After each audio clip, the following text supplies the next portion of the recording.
kamu dulu yang keluar, wahai Abu Bakar.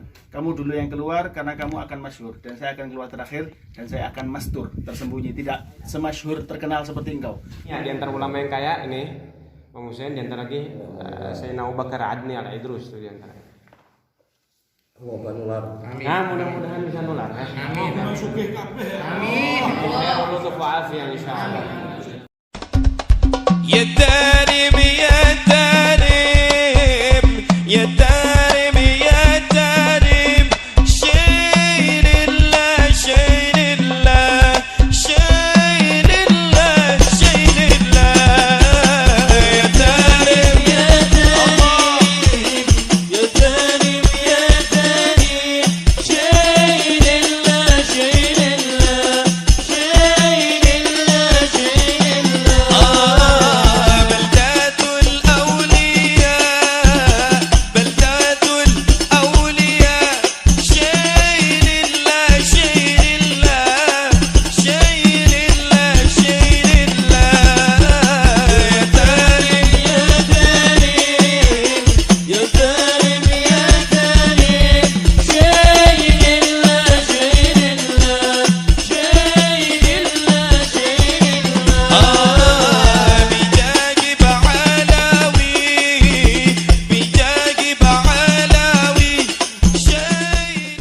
يا مولى عناد خاطرك معنا يا عظيم الجاه لا تخيبنا يا عظيم الجاه لا تخيبنا يا مولى عناد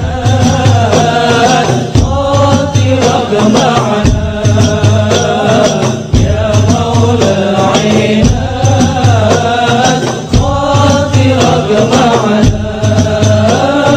يا عظيم الجاه لا تخيبنا. Assalamualaikum warahmatullahi wabarakatuh. Alhamdulillah, tadi kita sudah selesai ziarah di tempat makam Syekh Abu Bakar bin Salim. Dan sekarang kita berada di Masjid Syekh Abu Bakar bin Salim radhiyallahu ta'ala anhu, dan sebentar lagi kita akan naik ke atas tempat ibadah, ya, ma'bad atau tempat ibadahnya Syekh Abu Bakar bin Salim. Syekh Abu Bakar bin Salim ini terkenal dengan Sari'ud Darq, ya, Sahibud Darq. Dibilang Habib Ahmad bin Hasan Al-Attas waktu ziarah ke Fakhrul Wujud, keluar dari sini Fakhrul Wujud, langsung dia mengatakan, ya bin Salim, wahai bin Salim, wahai bin Salim, wahai anaknya Salim. Ditegur sama orang yang nemeni, kamu tadi dari pemakaman Zambal ke Sayyidina Fagi, Sayyidina Al-Idrus, Sayyidina Umar Mukhtar, kamu udah pakai bilang gitu, kok di sini bilang gitu? Kalau Sayyidina Fakhrul Wujud ini Sari'ud Darq, kalau diminta langsung kontan, cepet ngasihnya, seperti itu. Dan pernah satu kejadian, satu hari khodimnya Syekh Abu Bakar bin Salim, pembantunya Syekh Abu Bakar bin Salim, ketemu satu orang bingung gitu. Kenapa kamu bingung? Kenapa kamu bingung? Dia jawab, onta saya hilang. Onta kamu hilang? Onta kamu ada di Syekh Abu Bakar bin Salim.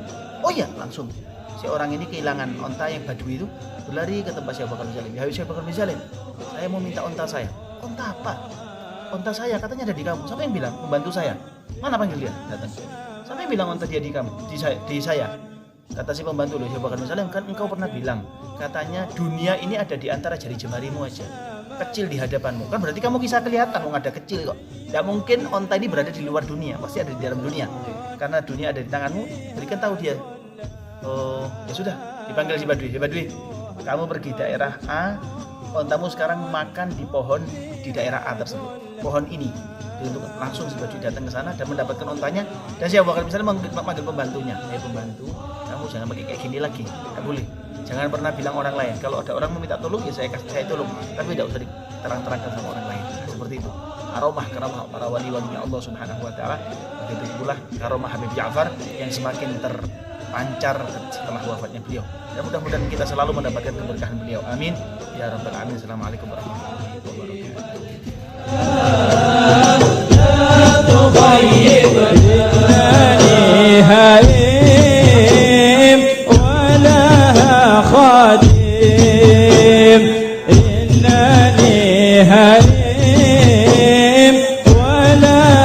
خادم أيها اللئيم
harus ditumpuk ini, yang ini putar. Batunya masih utuh. Insya Allah. Ini dari zaman beliau insya Allah. Cuma kalau ini baru nih di apa? Di plaster baru lagi. Karena pernah ziarah masih basah. Bismillahirrahmanirrahim. Sekarang kita udah sampai di rumahnya Sayyidina Syekh Abu Bakar bin Salim. Yang pertama kali kita datangi ini adalah dapur beliau. Dapur di mana tempat beliau memasak atau membuat roti yang jumlahnya 1000 buah dalam sehari. 500 siang hari dan 500 di malam hari. Dan roti tersebut dibagi-bagikan secara gratis kepada fuqara dan masakin di zaman beliau. Karena di antara sifat akhlaknya beliau adalah al-karam. Ada dua sifat Syekh Bakar bin Salim menonjol dalam dirinya. Yang pertama al-karam, yaitu dermawan, wa tawadhu, rendah diri. Nah, di antara kisahnya yang tadi pernah diceritakan, ada seorang perempuan nadar ingin memberikan hadiah kepada Syekh Abu Bakar bin Salim. Dalam riwayat dikatakan roti, dalam riwayat lain seperti biji-bijian. Nah, datang perempuan tersebut ke rumah Syekh Abu Bakar, ngetok pintu, lalu ditemui oleh pembantu. Pembantu tersebut bertanya apa hajatnya. Ingin memberikan hadiah kepada Syekh Abu Bakar bin Salim berupa roti atau sebiji gandum itulah, atau sebiji, pokoknya makanan kecil. Kata dia, Khadim, udah nanti pulang aja ngapain? Syekh Abu Bakar bin Salim nggak butuh, dan Syekh Abu Bakar bin Salim itu tiap hari bikin roti. Istilahnya bahasa itu nggak ada efeknya kalau nanti ngasih. Percakapan tersebut terdengar oleh Syekh Abu Bakar bin Salim. Lalu perempuan tersebut keluar dalam keadaan hati yang sedikit hancur. Lalu Syekh Abu Bakar bin Salim turun memanggil perempuan tersebut. Tali ya jariah. Apa ini? Oh Masya Allah, Alhamdulillah, syukur. Ana terima kasih atas hadiah yang kau berikan. Beliau bersyukur dan perempuan tersebut berbahagia sekali karena hadiah diterima oleh Syekh Abu Bakar bin Salim. Setelah beliau masuk, beliau menegur siapa? Pembantunya. Lalu berkata, man lam yashkur bil galil lam yashkur bil katsir. Orang yang nggak bersyukur dengan hal yang kecil, maka nggak akan bersyukur dengan hal yang banyak. Wa man lam yashkurin nas lam yashkurillah. Yang tidak bersyukur kepada manusia, maka tidak akan bersyukur kepada Allah Subhanahu wa taala. Dan insyaallah kita akan ke atas menengok kamar beliau. Insyaallah. Bismillahirrahmanirrahim. Nah, sekarang kita udah sampai di kamar Sayyidina Syekh Abu Bakar bin Salim. Kamar tempat beliau tidur, ya. Dan di sini ada ranjangnya beliau, dan ini asli kayu ranjangnya beliau di zaman itu. Nah, di sini ada banyak tamu kadang suka datang ke sini, ya. Nah, ada satu kisah yang unik di antara karomahnya Syekh Abu Bakar bin Salim, yaitu kisah cangkir kopi. Gimana kisahnya? Jadi sewaktu itu ada salah satu orang soleh yang bernama Syekh Abdurrahim Al-Basri, Sayyid Abdurrahim Al-Basri, orang Mekah. Datang ke Syekh Abu Bakar bin Salim mengeluhkan sikap istrinya. Istrinya tuh bahasa kita tuh gel adab, nggak beradab. Karena apa? Karena istri dari golongan orang kaya dan Syekh Abdurrahim ini orang standar. Dan keluarga istri juga memaksakan Syekh Abdurrahim untuk menceraikan istrinya. Akhirnya beliau udah nggak kuat, ya. Beliau kabur ke Syekh Abu Bakar bin Salim ke Hadramut. Sampai di Hadramut beliau bertemu dengan Syekh Abu Bakar bin Salim menceritakan apa yang sedang beliau alami. Akhirnya Syekh Abu Bakar bin Salim mengambil segelas kopi, finjan berwarna hijau waktu itu, ya, dan katanya ada tulisannya. Diambil kopi tersebut, ditaruh di mana? Di jendela tersebut, lalu dibuang kopinya. Lalu Syekh Abu Bakar bin Salim bilang apa? Sudah, sekarang ente pulang ke Mekah, ente bakal temukan istri ente dalam keadaan bekhair, sehat wal afiat. Kalau ente temukan ada finjan tersebut, ada tulisannya, maka udah insya Allah tawak katanya. Langsung deh, istri ente bakal berubah 180 derajat jadi cinta men. Akhirnya pulang ke Mekah. Subhanallah, ditemukan di kamarnya ada cangkir yang bener-bener dipakai Syekh Abu Bakar bin Salim. Diminum sama istrinya.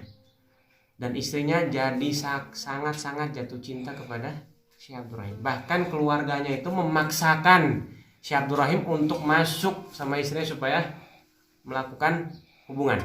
Akhirnya setelah itu mendapatkan anak yang bernama Umar. Dan anak tersebut dinamakan oleh Syekh Abu Bakar bin Salim. Ya, Syekh Abu Bakar bin Salim menamakan namanya Umar. Dan Umar ini siapa? Sayyid Umar Basri ini adalah seseorang yang menhasyahkan Tuhfatul Muhtaj yang terkenal. Hasyah Syekh Umar Al-Basri. Ya, subhanallah, itu diantara cerita karomahnya Syekh Abu Bakar bin Salim. Allah. Bismillahirrahmanirrahim. Alhamdulillah, kita sekarang sudah sampai ke salah satu kuburan wali saleh Imam Ahmad Syahid bin Faqih Muqaddam Muhammad bin Ali Ba'alawi. Dinamakan Asy-Syahid, dan ini termasuk anak yang paling kecilnya Faqih Muqaddam, anak terkecil, ya, anak bungsu. Beliau dinamakan Syahid karena beliau memang berangan-angan untuk mati syahid. Akhirnya beliau ditakdirkan mati tenggelam di daerah sini. Karena waktu itu ada banjir besar, ya, beliau tenggelam dan jasadnya itu subhanallah qadarullah nggak bisa diambil. Akhirnya dikuburkan di sini, di samping Masjid Bagusya. Nah, beliau ini termasuk wali soleh kabir, termasuk di antara cerita yang diriwayatkan oleh Habib Muhammad Khair dalam Al-Ghurar. Suatu ketika ada dua orang, ya, ada dua orang di penjara oleh sultan di zamannya. Lalu si anak buah sultan memberikan memberikan pilihan. Ente mau anak bebasin tapi bersyarat atau bebas sendiri? Bebas dengan sendiri. Ini kakinya diikat. Kata nih dua orang ini, kita mau bebas sendiri. Kita akan melepaskan ikatan kita sendiri. Akhirnya ditanya satu sama lain, ente mau ngelepasin dengan cara apa? Berdoa dengan wali fulan. Yang satu lagi mengatakan, ente dengan apa? Anak ingin berdoa tawasul dengan Imam Ahmad Syahid. Ya, karena setiap hari kalau anak ada hajat, anak pasti tawasul dengan beliau, maka pasti hajatnya akan dikabulkan. Akhirnya yang satu tawasul dengan wali tersebut, yang satu lagi tawasul dengan Imam Ahmad Syahid. Akhirnya dua-dua langsung terlepas ikatannya dengan sendirinya. Akhirnya dia bebas tanpa syarat. Lalu ada lagi cerita bahwasanya salah satu orang berkunjung ke rumah salah satu masyayikh Bagusya, namanya Sahal Bagusya. Lalu Sahal Bagusya ketika orang tersebut datang ziarah sudah menerang bahwasanya ente habis ziarah Syekh Ahmad Syahid. Nah, katanya anak habis ziarah Sayyidina Ahmad Syahid. Apa kata Syekh tersebut? Syekh Sahal bilang, nah, ziarahi beliau sering-sering katanya. Karena cahaya dari Allah Subhanahu Wa Taala itu akan menuju Rasulullah SAW, dan dari Rasulullah SAW akan diterima oleh Ahmad Syahid, dan dari Ahmad Syahid akan tersebar luas untuk para zaid. Nah, insya Allah kita yang ziarah di sini akan mendapatkan minimal sedikit cahaya yang disebutkan di dalam riwayat tersebut, dan mudah-mudahan mendapatkan keberkahan dari Allah. Amin.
Assalamualaikum warahmatullahi wabarakatuh. Alhamdulillah, di hari ini setelah kita sambung ziarah dari beberapa tempat, dan ini ziarah terakhir untuk hari ini, yaitu berziarah ke Nabi Allah Hud alaihi salam. Dan acara runtutan ritual daripada berziarah Nabi Allah Hud yaitu dengan tadi kita mandi, tapi karena airnya sedikit kita cuma wudu dan sholat di tempat Hasa Umar Mahmur. Langsung kita sambut ke sini, kita mengucapkan taslim. Dikatakan di sini adalah tempat kumpulnya malaikat. Ya, istima'ul malaikat, tempat kumpulnya malaikat. Nah, kita mengucapkan taslim, salam, menghadirkan roh para malaikat, menghadirkan para nabi, para rasul. Di sini kita hadirkan para aulia, sholihin kita hadirkan di sini. Setelah itu kita sambung, nanti kita naik ke maqam Nabi Allah alaihi salam. Dan di sana kita akan membaca Yasin dan tahlil atau membaca surat Hud. Ya terserah, nanti kita naik ke atas, doa, dan kita minta hajat-hajat kita dan hajat-hajat para jamaah semuanya. Ya, yang ada di BWF juga insyaallah semuanya. Mudah-mudahan kita semua hajatnya dikabulkan oleh Allah Subhanahu wa taala. Dan dikatakan di sini, ya, kan ini tidak ada airnya. Ya, kalau debu sampai melebihi bibir sumur ini, maka akan kiamat katanya. Allahu a'lam. Ya,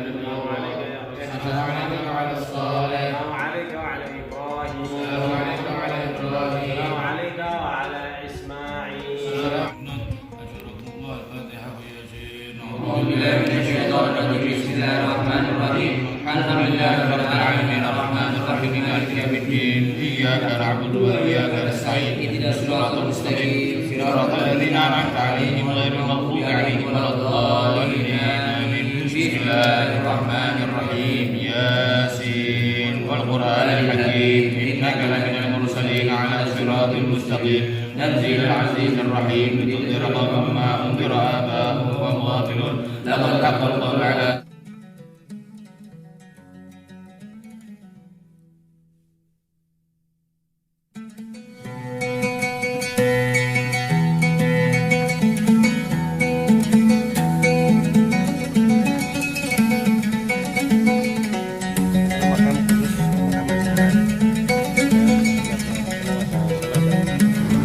Assalamualaikum warahmatullahi wabarakatuh. Alhamdulillah, hari ini hari Rabu, hari ketiga kita menyentuh kota mulia, kota Karim.